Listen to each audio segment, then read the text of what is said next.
नमस्कार। आज हम एमपी बोर्ड क्लास 6 हिंदी का दूसरा चैप्टर पढ़ेंगे। जल ही जीवन है। क्या है? तो जल ही जीवन है। अगर आपको जीवित रहना है तो जल को बचाना होगा, संरक्षित करना होगा। यही पाठ हमसे कह रहा है।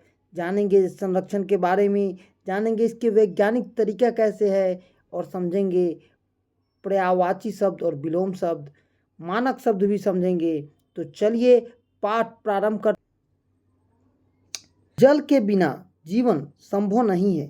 प्राकृतिक द्वारा दिए गए जीवों को मिला यह अनुपम उपहार है।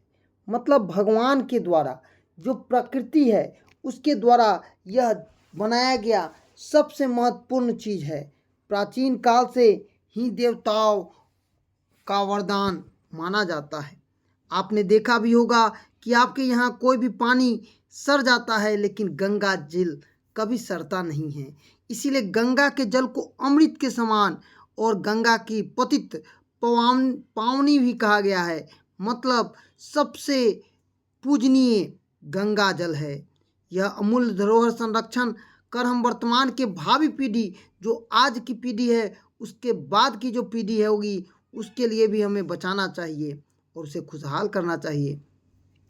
पृथ्वी पर उपलब्ध जल और वर्षा के जल को बर्बाद होने से बचाना चाहिए, इसको संचित करना चाहिए। आज हम लोग वैज्ञानिक तरीके से बहुत सारे जलों को क्या करते हैं, बचाते हैं। यहाँ पर आप एक फोटो के माध्यम से देखिए किस तरह से उसको संरक्षण करना है और उसकी सुरक्षा करना जल संरक्षण के अंतर्गत आता है। संरक्षण हम सब मिलकर कर सकते हैं। इसके साथ सभी को ये, और इसके लिए हमें एकजुट होकर, मतलब हम सभी मिलकर जल को बचाने में अगर भागीदारी करेंगे तो जल को हम बचा सकते हैं। क्योंकि भूजल अमूल्य है। हम स्वार्थवत जल का स्रोतों का अंधाधुंध दोहन कर रहे हैं। आज भी आप देख रहे हैं कि हमारे समाज में जल का दोहन हो रहा है। धीरे धीरे इन स्रोतों में क्या हो जाएगा, खत्म हो जाएगा। बोर्डिंग नलकूप के माध्यम से आवश्यकता से अधिक जल का हम लोग क्या कर रहे हैं, निकासी कर रहे हैं। इसका भंडार खाली हो रहा है। आप आज देखिए यहाँ पर जो हम देखते हैं कि बड़ी बड़ी फैक्ट्रियां हैं, उससे पानी का ज़्यादा क्या करता है, दोहन करता है। उस कारण से उसके अगल बगल जो खेती करने योग्य ज़मीन है वो खराब हो जाती है। यदि हम चाहते हैं तो थोड़ा सा धन व्यय और श्रम करके इन चीज़ों को देख सकते हैं, संरक्षण कर सकते हैं। भूमि के भीतर भूजल होती है, जिसे हम भूजल या भूमि जल कहते हैं। इसमें विद्युत द्वारा संरक्षण कर वसुधा का ऋण चुकाया जा सकता है। राजस्थान में जिन क्षेत्रों में पारंपरिक विधि जल संरक्षण काम हुआ है, वहाँ स्थिति अब पूरी तरह से बदल गई है। भौम जल मतलब भूमि के जल को कहा जा रहा है, जो कि कुएं में आई है। फसल चक्र के बदल गया है। अरावली की पहाड़ियों पर फिर से पेड़ पौधे उगने लगे हैं। जल संरक्षण से हम सब मिलकर प्रयास करते हैं। छोटे छोटे बांध बनाए, सूखे चुके कुएं बावड़ी को गहरा करके फिर से उसे पुनः जीवित करके नदियों को आसपास में मिलाकर और उसे संरक्षित करने की आवश्यकता है। हमारा प्रयास इस तरह से पानी के बहाव को व्यर्थ न करना, उस पानी को छोटे छोटे बांध में रोक लेना। पानी रुकने पर धरती में समा जाएगा, जिससे आप उसे कुओं के जलस्तर के ऊपर उठेगा।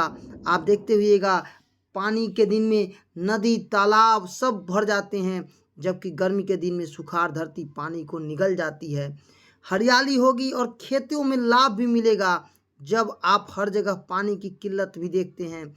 आज टैंकर से भरकर आ रहा है, कहीं नल में पानी नहीं आ रहा है, पानी सैकड़ों मीलों दूर से ढोना पड़ता है। आज किल्लत को दूर करने के लिए एक निश्चित प्रेरणा का अनुकरण करना चाहिए।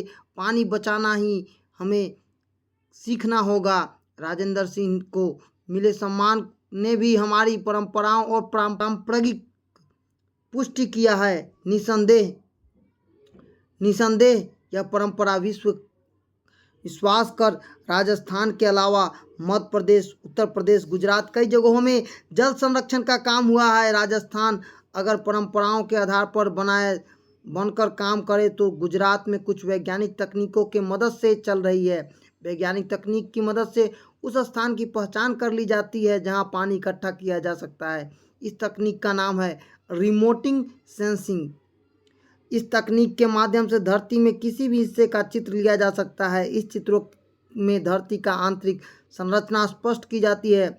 आंतरिक संरचना जानकर अनुमानित आसान लगाया जा सकता है कि कौन सी जगह पर पानी जमा किया जा सकता है, और उसे पता चल जाता है कि ज़मीन के भीतर कितना गति में पानी का रिसेंग होगा, मतलब अंदर आएगा। उल्लेखनीय जल संसाधन संरक्षण के स्वीकार करने के लिए विश्वविद्यालय के लिए एक पाठ्यक्रम की घोषणा की है। विडंबना यह है कि जल संकट जिस तेजी के साथ गहराता जा रहा है, उस तेजी के साथ समाधान नहीं हो पा रहे हैं। अतएव प्रकृति की इस अनमोल देन जल को बढ़ाने और बचाने के लिए हमें हर व्यक्ति, हर समाज के लोगों को जागरूक होकर एक स्तर से नहीं, कुछ कुछ करके ही, वही ऐसा न हो। इस ज्वलित समस्या को अब बच्चों में भी बताना चाहिए।